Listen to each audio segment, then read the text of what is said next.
Galactic distress call answered by Earth's war fleet. The first signal came from the edge of charted space, faint, irregular, and terrifyingly human. It wasn't like the usual distress pings from traders or lost research vessels. This one was raw, desperate, almost pleading. Lieutenant Commander Raina Solis stared at the readout aboard the USS Aegis, her fingers hovering over the console. "They're calling us," she whispered. Why would anyone near the rim of known space send a distress call to Earth? Her crew exchanged uneasy glances. The Orion sector had been quiet for decades. No major threats. No galactic disturbances. Until now. "Signal origin confirms it," said Ensign Jaro, voice tight.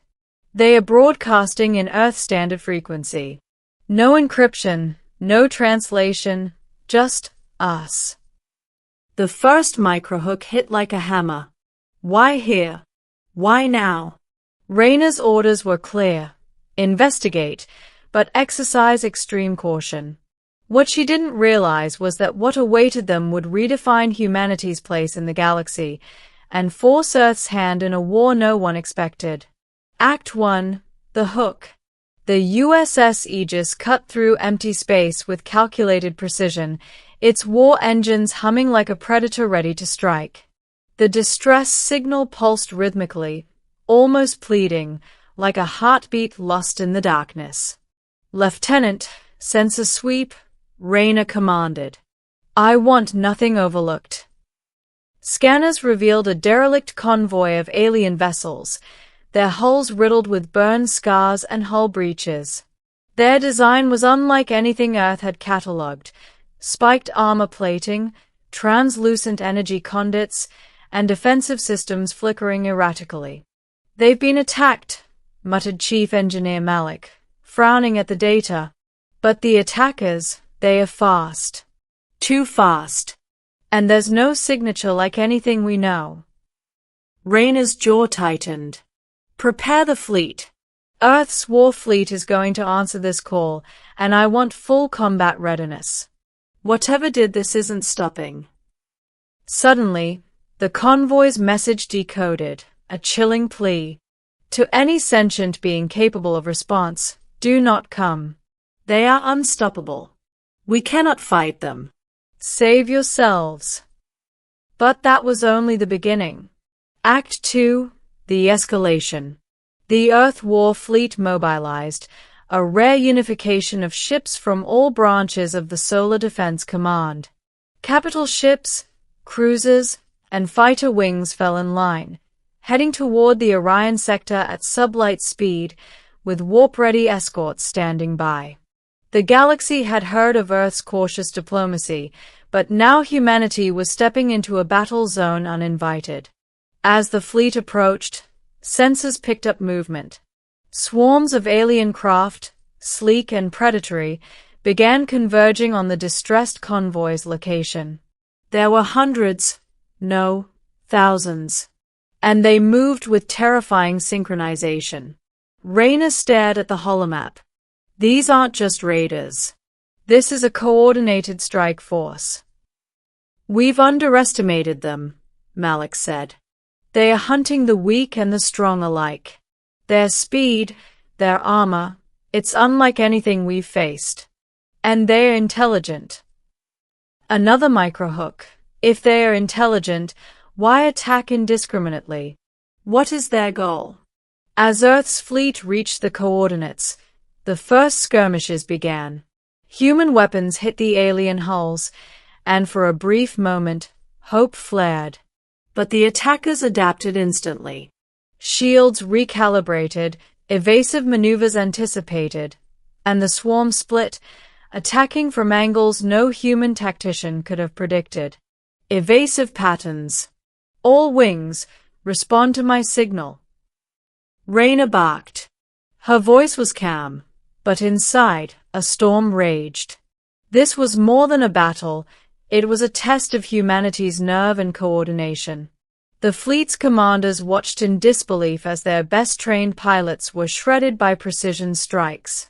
Even the heaviest warships were torn apart by energy beams that phased through conventional defenses. But Earth was not ready to surrender. Weapons arrays, recalibrate to frequency 7.8, Malik said. It's experimental, but it may disrupt their cohesion. What makes you think it will work? Raina asked. Because it's something they didn't calculate. Act 2, Mid-Story RE Hook. The first successful counterstrike sent shockwaves through the alien formation. Several ships exploded, and the swarm hesitated, something they hadn't done in centuries of recorded combat. What did we just do? Muttered Jaro. Raina's eyes narrowed. We survived. And if they hesitate, we can push back. But then came the revelation. The aliens were not attacking out of malice. Their prey, the convoy, had activated a desperate beacon, an automated distress call. It was a trap, meant to lure a fleet capable of resistance into a kill zone. They wanted us, Malik said. This was never about saving the convoy. This was about us. The microhook hit hard. Earth itself is now in the crosshairs. Raina clenched her fists. Then they picked the wrong target. The fleet shifted tactics, combining human ingenuity with adaptive AI guidance. Stealth drones harassed the swarm, kinetic torpedoes targeted weak points, and electronic warfare scrambled their coordination. Slowly, painfully, humanity began to fight back. Act 2, The Emotional Low. Despite early successes, the cost was immense. Entire squadrons were annihilated. Families of pilots, commanders, and engineers mourned in real time as the battle log filled with names. Raina stood on the bridge of the Aegis, her knuckles white around the rail. We're winning, but at what cost? Malik placed a hand on her shoulder. We survive. That's all we can do. A microhook whispered through the comms. What kind of civilization creates an unstoppable death world of fleet? And why aim it at Earth? In that moment, the battle became more than survival. It became a statement. Humanity would not be a passive victim. And in the heart of chaos, Raina discovered something unexpected. The aliens could be reasoned with, but only if someone could reach the mind controlling the swarm. Act 3, The Payoff. Raina authorized the most dangerous maneuver yet. A single shuttle would penetrate the swarm, aiming for the control nexus aboard the largest enemy vessel. She volunteered personally, knowing the chances were near zero. Inside the alien vessel, she encountered the Death Worlder Queen, the central intelligence directing the swarm. It was colossal, a combination of neural network and living organism, its presence both alien and terrifyingly intelligent. You do not belong here, it communicated telepathically, its voice echoing in her mind. You will die. I already know, Raina replied steadily. But I'm here to make you understand something. Humanity is not weak, and we do not yield to fear. The Queen paused. Something in Raina's conviction registered, an anomaly in the swarm's behavioral algorithms. It had never accounted for resolve, creativity, emotional intelligence. Raina uploaded a virus into the Nexus, not to destroy, but to communicate. Patterns of empathy, cooperation, and recognition flowed into the Queen's mind, a human perspective she had never encountered. The microhook hit.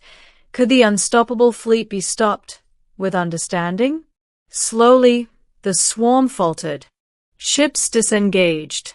Energy beams ceased firing. For the first time, the Death Worlders paused. Raina transmitted the universal signal, surrender or retreat. The Queen analyzed. It spoke once more. You survive, but remember, we are patient, and the universe is not safe. Raina's voice echoed back to her fleet. Stand down. They are leaving. Earth is free, for now. Ending, emotional resolution. The fleet regrouped, battered but alive. Families were reunited, and Earth celebrated a victory that was both physical and moral.